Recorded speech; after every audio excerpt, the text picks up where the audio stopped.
Kahit yung mga nag-aral na sa batas, kahit yung mga talagang eto na yung ginawa nilang trabaho, mga tol, nag-aaway-away pa rin kung tama ba o mali etong umiiral na batas ngayon dito sa atin, mga tol, no?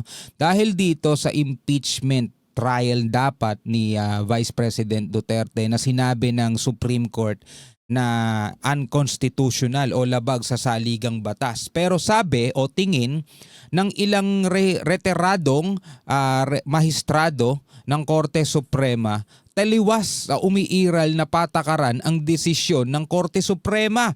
So Korte Suprema ngayon naman ang mali, mga tol, ayon sa mga retired na mahistrado, mga tol. Sabi rito, kaugnay sa impeachment complaint laban kay Vice President Sara Duterte, hindi raw maaaring basta ipatupad na lamang ng Korte Suprema ang nila'y mga bagong patakaran. Naku po, ang gulo naman talaga nito, hindi mo na malaman kung sino ang tama sa kanila. Pare-pareho silang nag-aral, pare-pareho silang naging nagpapatupad ng batas dito sa Pilipinas, pero sila ngayon ang nagkokontrahan. Well, panoorin na lamang natin kung ano ang kanilang mga pinupunto para tayo ma-educate din, no? Ito'y mula sa 24 oras, mga tol, ng GMA. No, bago natin to simulan, syempre wag mong kalimutan mag-subscribe. Click mo na rin ang notification bell para ma-notify ka whenever na may mga bago tayong reaction video tulad nito. Wag na natin patagalin pa, panoorin na natin to, mga tol. Retiradong maestrado ng Korte Suprema, tingin na ilang retiradong maestrado ng Korte Suprema, taliwas sa umiiral na patakaran ang desisyon ng Korte Suprema kaugnay sa impeachment complaint laban kay Vice President Sara Duterte. So taliwas, ibig sabihin labag din, mga tol. Ang Korte Suprema, ang anilay No? Labag din sa umiiral na batas o patakaran yung naging desisyon ng Korte Suprema, no, sa pagtawag na unconstitutional etong ang articles of impeachment laban kay Vice President Sara. patakaran ang desisyon ng Korte Suprema kaugnay sa impeachment complaint laban kay Vice President Sara Duterte. Hindi raw maaaring basta ipatupad na lamang ng Korte Suprema ang anilay mga bagong patakaran. Nakatutok si Joseph Moro. Ang pag-dismiss daw ng House of Representatives sa tatlong naon ng impeachment complaint ang dahilan kung bakit bawal na ang paghahain ng ika-4 na impeachment complaint na nasa Senado ngayon laban kay Vice President Sara Duterte. Dahil nga merong 1-year ban, di ba? Isang beses lamang daw pwedeng sampahan ng kasong impeachment ang isang na impeachable elected public official. Pero ang nangyari kasi, mga tol, 4 ang naisampa. Tapos, in-archive lang o hindi itinuloy yung 3 at ang i-forward o ipinasa sa Senado itong pang-4 na yun ang dahilan kung bakit nilabag daw etong 1-year ban rule. No, yun daw ang nalabag. Sa desisyon ng Korte noong Biyernes na isinulat ni Supreme Court Associate Justice Marvick Leonen, magsisimula ang 1-year bar mula sa initiation o pagsisimula ng isang impeachment complaint kung hindi inaksyonan o kapag dinismiss o kaya'y bagyang naaksyonan o partially acted upon. Okay, yun sabi. Magsisimula, the 1-year bar should be reckoned from the initiation of the impeachment complaint if the enacted upon or when it is dismissed if it has been partially acted upon. Kapag na-dismiss o na-actionan daw ng bahagya. Marvick Leonen, magsisimula ang 1-year bar mula sa initiation o pagsisimula ng isang impeachment complaint kung hindi inaksyonan o kapag dinismiss o kaya'y bagyang naaksyonan o partially acted upon. December 2024, may inihaing 3 impeachment complaint pero inarchive ito ng Kamara at pinaboran ang ika-4 na complaint na siyang pinagbotohan ng mayorya at iniakyat sa Senado. O kaya ngayon nangyari yung 1-year ban na yun. Kasi nga na-dismiss kumbaga hindi pinansin kumbaga hindi inaksyonan yung 3 yun at ang ika-4 lang ang ipinasa nila. Sabi ng Korte Suprema, binigyang prioridad dapat ng Kamara ang mga naunang reklamo. Ang pagdidismiss daw sa mga ito pabor sa ika-4 na complaint ay nag-trigger o nagpagana sa 1-year bar. Sa separate concurring opinion ni Associate Justice Rodil Salameda, ang hindi raw pag-aksyon ng Kamara sa 3 naunang complaint ay nagsalba kay Duterte para hindi na sumagot sa mga aligasyon laban sa kanya. Yun ang paliwanag ng Supreme Court. Dagdag pa ng korte, nilabag ng Kamara ang karapatan ng bise para sa due process dahil sa isinabitang sagot ng Kamara, kinumpirma nitong hindi raw nabigyan ng pagkakataon ng bise na marinig tungkol sa mga ebidensya laban sa kanya. Sabi ng Kamara, hindi na ito kailangan sa ilalim ng konstitusyon. Sabi ng So ngayon, ang sinasabi ng Kamara, under the Constitution, hindi naman nakailangan yun. Kabiruin mo, no? Naglalaban sila mga tol sa konstitusyon. korte ang pagkiling sa ika-4 na complaint at paglabag sa karapatan ni Duterte, grave abuse of discretion o pag-abuso sa kapangyarihan ng Kamara. Kaya void ab initio o walang bisa mula sa simula pa lamang ang articles of impeachment na nasa Senado. Hindi raw ito magagamit ng Senado sa impeachment. Oh, so void. O walang bisa sa umpisa pa lang at hindi yon magagamit ng Senado sa impeachment.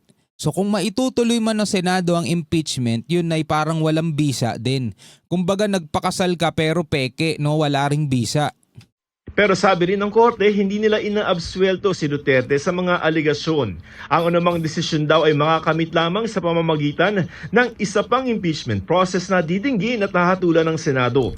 Okay, yun nga yung sinasabi, di ba, ng Supreme Court. Hindi naman daw nila pinapawalang sala si Vice President. Matutupad yung gusto nilang impeachment kung gagawin ulit nila from the start o maghain ulit sila ng panibagong impeachment. 2025 ngayon, 2028 ang botohan. So napakaikling panahon pwede nilang impeach si VP Sara kung talagang pinag-iinitan nila, di ba? 2026, umpisa pa lang ng buwan, gusto nila magpasa na agad sila. Magpasa na agad sila ng impeachment articles tapos iakyat na agad nila ng Senado. 'Di ba? Sa loob ng isang taon siguro 2026 kaya na madinig 'yan. Pag di pa rin umabot 2027, meron pa rin silang pagkakataon, mga tol. Kung talagang gusto nila, mga tol, ha. Pero ngayon, sinabi na nga ng Supreme Court na yan ay void o walang bisa. Magkakaroon talaga tayo ng malaking problema kapag yan ay itinuloy. Sabi nga gano'n ni Mig Zubiri, mako-contempt daw sila.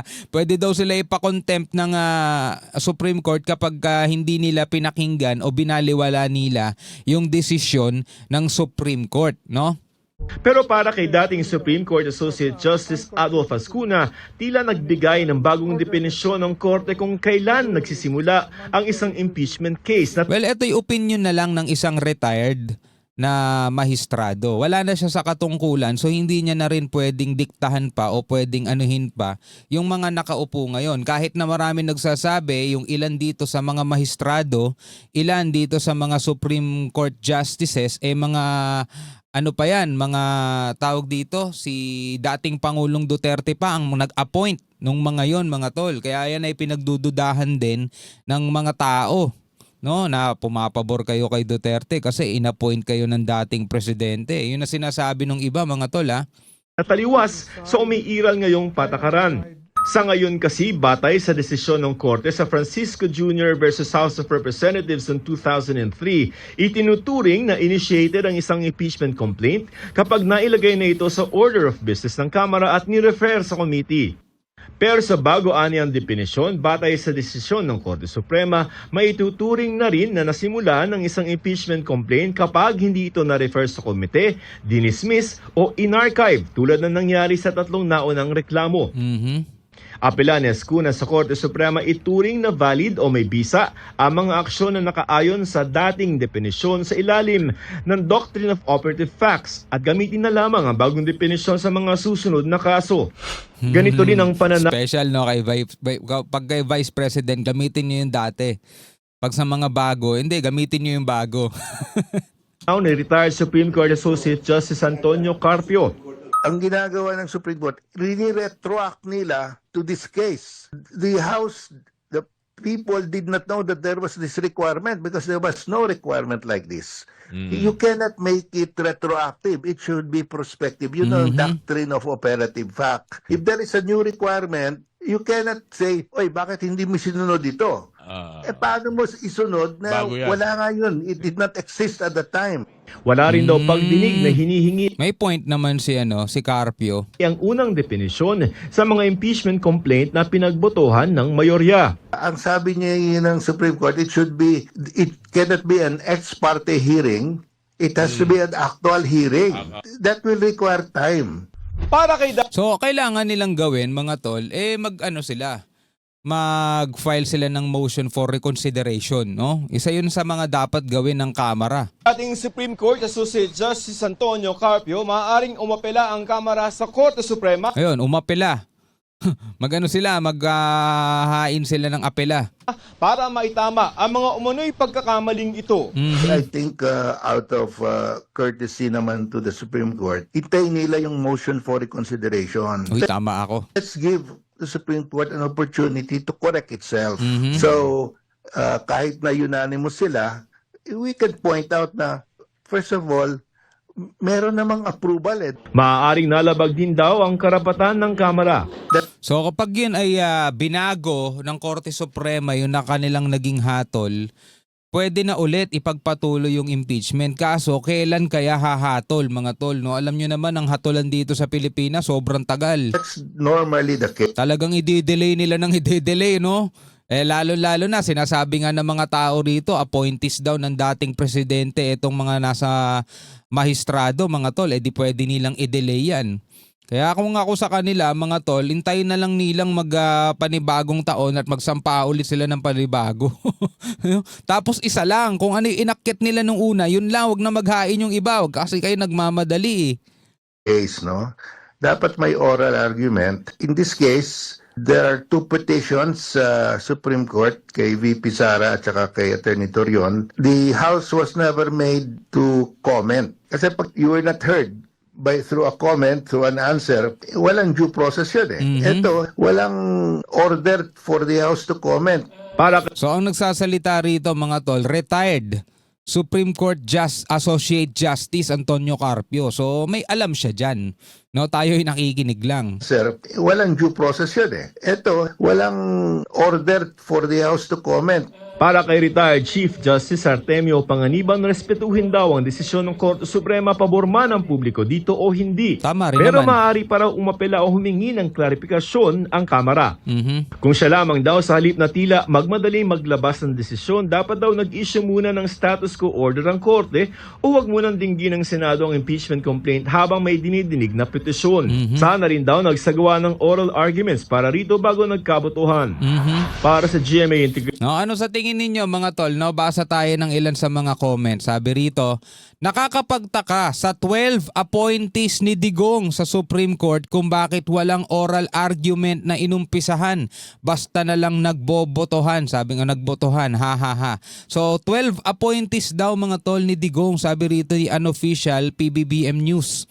Basahin natin yung mga reply. Di ka rin nagtataka sa mga congressman mo? Seconds lang nakapirma agad ng 215 at di rin kayo nagtaka, kayo-kayo lang sa kongreso nagbutuhan. Di nyo man lang pinakita kay VP ang impeachment nyo para man lang makapagbigay ng komento niya. Sabing ganon. Unofficial PBBM, sabi naman ito ni Calvin Klein, iyak mo na! Iyak mo na lang yan. Kung hindi mo pala naintindihan kung saan sila sumablay, wag mo sana ka na lang bukas. Magsona ka na lang bukas. Nag-aaway-aaway na mga magkakatunggali mga mamamayan mga tol. Sabi rito, unofficial PBBM News, iyak, bawi ka na lang next live. Dapat magkaroon siguro ng isang private court na ang member ay puro retired justices mga tol. Well, mga retired justices na yan. Diba? Ang kailangan yung talagang mga active ngayon. Hindi na pwede yung mga retired kasi nga retired na sila Wala na silang katungkulan mga tol. Pero syempre, tulad nga nung sinabi natin, no? Ay kung talagang gusto ng ng Kongreso na ituloy ang impeachment, kailangan muna nilang una-una hindi nila basta-basta pwedeng baliwalain yung desisyon ng Supreme Court. Kung gusto nila maghain sila ng motion for reconsideration, magpaliwanag o para baguhin, kung sakasakali mang ma-realize ng Korte Suprema, oo nga, may mali tayo rito pwede nilang baguhin o bawiin yung kanilang naging pasya mga tol. Pero kung hindi na talaga mangyayari at feeling nila kinakapos na sila sa oras dahil sa 2028 election na pinapangambahan nila na pag tumakbo si VP Sara, matinding kalaban pa rin nila yan. Ako mga tol, kung ako tatanungin Mahirap kasi kung magiging another Duterte kasi ang magiging presidente natin for 2028. Kung ako lang naman ang masusunod mga tol, pero hindi ako masusunod dyan eh. Kung ako lang naman ang masusunod, mahirap kasi kung another Duterte ulit ang magiging presidente ng 2028 eh.